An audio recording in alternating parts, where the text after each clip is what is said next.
નમસ્કાર, હું આરતી. આપ જોઈ રહ્યા છો spark today news. Radhe residency air force સ્ટેશનની પાછળ મકરપુરા ખાતે જ્યાં રેસિડેન્સી આવેલી છે, જ્યાં જે આરોપ લગાવવામાં આવી રહ્યા છે કે જે ચિલ્ડ્રન પ્લે એરિયા અને જે સિનિયર સિટીઝનની બેસવા માટેની જગ્યા અત્યારે જે ફાળવવામાં આવતી હોય છે તેમાં મંદિર બનાવવામાં આવી રહ્યું છે અને મંદિર જે ઇનલીગલી બનાવવામાં આવી રહ્યું છે તેને લઈને ઘણા લોકો વિરોધ નોંધાવી રહ્યા છે, કારણ કે જે બાળકોને રમવા માટેની જગ્યા છે તેઓ દ્વારા એમ પણ જણાવવામાં આવ્યું છે કે મંદિરનો વિરોધ નથી, પરંતુ જે જગ્યા ઇનલીગલ જગ્યા પર મંદિર બનાવવામાં આવી રહ્યું છે, કારણ કે જે પ્લે એરિયા છે જે બાળકો માટે છે, કારણ કે બાળકો પછી રમવા માટે ક્યાં જશે, સિનિયર સિટીઝન બેસવા માટે ક્યાં જશે. જે સુવિધા બિલ્ડર દ્વારા જે રેસિડેન્સીના લોકો માટે બનાવવામાં આવી છે, પરંતુ તેનો જે ઉપયોગ છે તે નથી કરવામાં આવતો અને જે ચિલ્ડ્રન પ્લે એરિયા છે તેમાં મંદિર બનાવવામાં આવી રહ્યું છે. સમગ્ર મામલે જે ફરિયાદ પણ નોંધાવવામાં આવી છે તેઓ દ્વારા, અને શું છે સમગ્ર વિગત આવો સાંભળીએ. રાધે રેસિડેન્સી જે મકરપુરા એરપોર્ટ સ્ટેશનની પાછળ કેન્દ્રીય વિદ્યાલય પાસે આવેલ છે, ત્યાં આજ રોજ બપોરના સમયે જ્યારે મારો છોકરો ત્યાં રેતીમાં રમતો હતો, રેતી મંદિર બનાવવા માટે આ લોકોએ નાખેલી છે. જે બી મંદિર બનાવવા માટે જે લોકો સોસાયટીના ટ્રસ્ટી છે, જે સભ્યો છે, 11-12 સભ્યો છે, એ સભ્યો જ્યારે આજે રાત્રે મિટિંગ કરીને બેઠા હતા ત્યારે મને મારા છોકરા વિશે વાત કરતા જે આ લોકોએ અપશબ્દો બોલ્યા છે અને જે મારા ફાધર સાથે બી જે અપશબ્દ રીતે વાત કરી છે એના વિરોધમાં મેં આજે અરજી કરવા માટે પોલીસ સ્ટેશનમાં આવ્યો છું.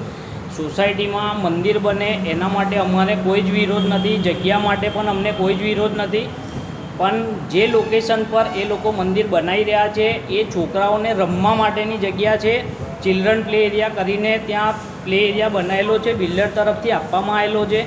સોસાયટીમાં આના સિવાય બીજો પણ મોટો એક ચિલ્ડ્રન પ્લે એરિયા છે જે બીજા ઘણા ટાવરની વચ્ચે આવેલો છે, જેનો વધારે યુઝ થતો પણ નથી, ને જે વધારે યુઝ થાય છે એ યુઝ માટે આ લોકો મંદિરના બનાવવા માટે યુઝ કરી રહ્યા છે. જ્યાં સૌથી વધારે છોકરાઓ રમી રહ્યા છે એ ઈ ટાવરના હોય, ડી ટાવરના હોય કે એફ ટાવરના હોય કે કોઈ બી ટાવરના હોય, બધા છોકરાઓ રાત્રે ત્યાં રમે છે અને રાત્રે 11-12 વાગ્યા સુધીને ત્યાં હલચલ હોય છે. જે લાઈવ એરિયા છે, સોસાયટીમાં એન્ટ્રન્સમાં સૌથી પહેલો એરિયા છે, એ એરિયામાં આ લોકો મંદિર બનાવી રહ્યા છે.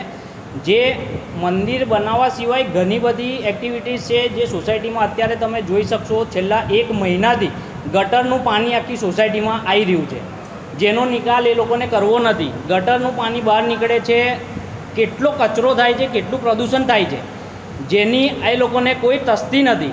આવા તો ટ્રસ્ટી છે જે ખાલી સોસાયટીના ટ્રસ્ટ માટે જે લોકો કરી રહ્યા છે, પૈસા ઉઘરાઈ રહ્યા છે, અને પૈસા કઈ રીતે આજે હું 1 વર્ષથી હું રહેવા આવ્યો છું, કોમનનો કોઈ હિસાબ મને આપેલો નથી અત્યાર સુધીમાં.